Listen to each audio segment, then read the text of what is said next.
Hello hi friends, welcome back to my channel. ನಾನಿವತ್ತು ಸಿಂಪಲ್ಲಾಗಿ ಬದನೆಕಾಯಿ ಗೊಜ್ಜು ಹೇಗೆ ಮಾಡೋದನ್ನು ತೋರಿಸ್ಕೊಡ್ತಾ ಇದ್ದೀನಿ. ಇಲ್ಲಿ ನಾನು 4 ಕೆ ಜಿಯಷ್ಟು ಬದನೆಕಾಯಿ ತೊಗೊಂಡು ತೊಳೆದು ಇಟ್ಕೊಂಡಿದ್ದೀನಿ. ನೀರೊಳಗಡೆ ಹಾಕಬೇಕು, ಬದನೆಕಾಯಿ ಇಲ್ಲಾಂದರೆ ಕಪ್ಪಾಗ್ಬಿಡುತ್ತೆ. ಅದಾದಮೇಲೆ ಒಂದು ತವಾಗೆ ಇಟ್ಕೊಂಡು, ಐರನ್ ತವ, ಅದಕ್ಕೆ ಒಂದು 2 ಟೇಬಲ್ ಸ್ಪೂನ್ ಆಯಿಲ್ ಹಾಕಿ ಹೆಚ್ಚಿಟ್ಕೊಂಡಿರುವಂಥ ಬದನೆಕಾಯಿಗಳನ್ನ ಇದರೊಳಗಡೆ ಹಾಕಿ ಚೆನ್ನಾಗಿ ಒಂದು 2 to 3 ಮಿನಿಟ್ಸು ಬಣ್ಣ ಬರೋ ತನಕ ಫ್ರೈ ಮಾಡ್ಕೋಬೇಕು. ಈ ಥರ ನಾವು ಐರನ್ ತವಗಳಿಂದ ಮಾಡೋದ್ರಿಂದ ಟೇಸ್ಟು ತುಂಬ ಚೆನ್ನಾಗಿ ಬರುತ್ತೆ ಗೊಜ್ಜುದು. ಬೇಕಾದರೆ ಒಂದು ಸಲ ಟ್ರೈ ಮಾಡಿ ನೋಡಿ. ಎಲ್ಲೂ ಸ್ಕಿಪ್ ಮಾಡಬೇಡಿ, ವಿಡಿಯೋನ ಕೊನೆ ತನಕ ನೋಡಿ. ಪ್ರೋಸೆಸ್ ಹೇಗೆ ಮಾಡೋದು ಅಂತ ಅರ್ಧಂಬರ್ಧಂ ನೋಡಿದ್ರೆ ಅರ್ಥ ಆಗೋದಿಲ್ಲ.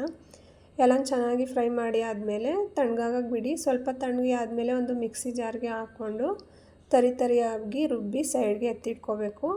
ಇದಾದ ನಂತರ ಒಂದು ಬಾಣಲಿಗೆ ಒಂದು 2 ಟೇಬಲ್ ಸ್ಪೂನ್ ಆಯಿಲ್ ಹಾಕಿ ಇದಕ್ಕೆ ಸಾಸಿವೆ, ಒಣಮೆಣ್ಸಿನ್ಕಾಯಿ ಮತ್ತು ಕಡಲೆಬೇಳೆ 1 ಟೇಬಲ್ ಸ್ಪೂನು, ಒಂದು ಅರ್ಧ ಸ್ಪೂನ್ ಜೀರಿಗೆ ಮತ್ತು ಒಂದು ಹಚ್ಕೊಂಡಿರುವಂತಹ ಈರುಳ್ಳಿ ಎಲ್ಲನೂ ಹಾಕಿ ಚೆನ್ನಾಗಿ ಹಸಿ ವಾಸನೆ ಹೋಗೋ ತನಕ ಫ್ರೈ ಮಾಡ್ಕೋಬೇಕು.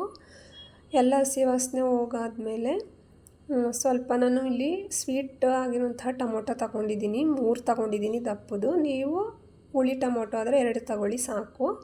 ಈಗ ಟೊಮೊಟೊನೂ ಸೇರಿಸಿದ್ದೀನಿ. ಅದನ್ನು ಕೂಡ ಒಂದು 2 to 3 ಮಿನಿಟ್ಸು ಸ್ವಲ್ಪ ಮೆತ್ತೆ ಆಗೋ ತನಕ ಫ್ರೈ ಮಾಡ್ಕೋಬೇಕು. ಇದಾದ ನಂತರ ಒಂದು 1/4 ಟೀ ಸ್ಪೂನಷ್ಟು ಅರಿಶಿನ ಪುಡಿ, ಯೆಲ್ಲೋ ಪೌಡರ್ ಹಾಕಿ ಅದನ್ನು ಕೂಡ ಚೆನ್ನಾಗಿ ಮಿಕ್ಸ್ ಮಾಡ್ಕೊಳ್ಳಿ.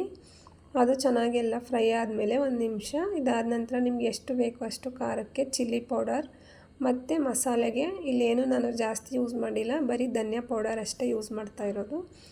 ಧನಿಯಾ ಪೌಡರ್ ಎಲ್ಲನೂ ಚೆನ್ನಾಗಿ ಮಿಕ್ಸ್ ಮಾಡ್ಕೊಳ್ಳಿ. ಇದು ಮಸಾಲೆ ಚೆನ್ನಾಗಿ ಫ್ರೈ ಆದಮೇಲೆ ರುಬ್ಬಿಟ್ಕೊಂಡಿರುವಂತಹ ಬದನೆಕಾಯಿನ ಇದರೊಳಗಡೆ ಸೇರಿಸಿದ್ದೀನಿ.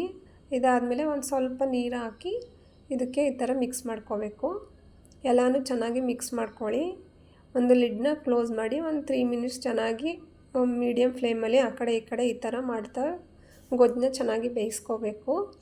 ಇಲ್ಲಾಂದರೆ ಸೀದೋಗ್ಬಿಡುತ್ತೆ. ಮೀಡಿಯಮ್ ಫ್ಲೇಮಲ್ಲೇ ಮಾಡಿ, ಹೈ ಫ್ಲೇಮ್ ಇಟ್ಕೋಬೇಡಿ. ನೋಡಿ, ಈ ಥರ ಚೆನ್ನಾಗಿ ಕುದಿತಾ ಇದೆ. ಅದೇ ಎಣ್ಣೆ ಬಿಟ್ಟು ಬರುತ್ತೆ, ಗೊತ್ತಾಗುತ್ತಲ್ವ ಗೊಜ್ಜೆಲ್ಲ ಮಾಡಿರ್ತೀರಲ್ಲ, ಸೇಮ್ ಅದೇ ಥರ. ಈಗ ಎಲ್ಲ ಚೆನ್ನಾಗಿ ಮಿಕ್ಸ್ ಆಗಿ ಎಲ್ಲ ಒಂದು 3 ಮಿನಿಟ್ಸ್ ಬೆಂದಾದಮೇಲೆ ನಿಮಗೆ ರುಚಿಗೆ ಎಷ್ಟು ಬೇಕೋ ಅಷ್ಟು ಉಪ್ಪನ್ನ ಆ್ಯಡ್ ಮಾಡ್ಕೊಳ್ಳಿ. ತುಂಬ ಟೇಸ್ಟಿಯಾಗಿರುತ್ತೆ ಗೊಜ್ಜು. ಒಂದು ಸಲ ಟ್ರೈ ಮಾಡಿ, ನಿಮ್ಮ ಫ್ರೆಂಡ್ಸ್ ಫ್ಯಾಮಿಲಿ ಜೊತೆಗೆ ಶೇರ್ ಮಾಡಿ. ಆದಷ್ಟು ನನಗೂ ಸಪೋರ್ಟ್ ಮಾಡ್ತಾಯಿರಿ. ನಂದು ಹೊಸ ವೀಡಿಯೋಗಳು ಬರುತ್ತೆ. ನನ್ನ ಚಾನಲ್ನ ಸಬ್ಸ್ಕ್ರೈಬ್ ಮಾಡಿ, ಪಕ್ಕದಲ್ಲಿರುವಂಥ ಬೆಲ್ ಐಕನ್ನ ಕ್ಲಿಕ್ ಮಾಡಿ. ನನ್ನ ಫಸ್ಟ್ ವಿಡಿಯೋ ನಿಮಗೆ ಹಾಕಿದ ತಕ್ಷಣ ಬರುತ್ತೆ ನಿಮ್ಮ ಚಾನಲ್ಗೆ, ನೀವು ನೋಡ್ಬೋದು. ನಾನು ಇದಕ್ಕೆ ಕಾಂಬಿನೇಷನ್ನಾಗಿ ಅಕ್ಕಿ ರೊಟ್ಟಿನ ಮಾಡ್ತಾಯಿದ್ದೀನಿ.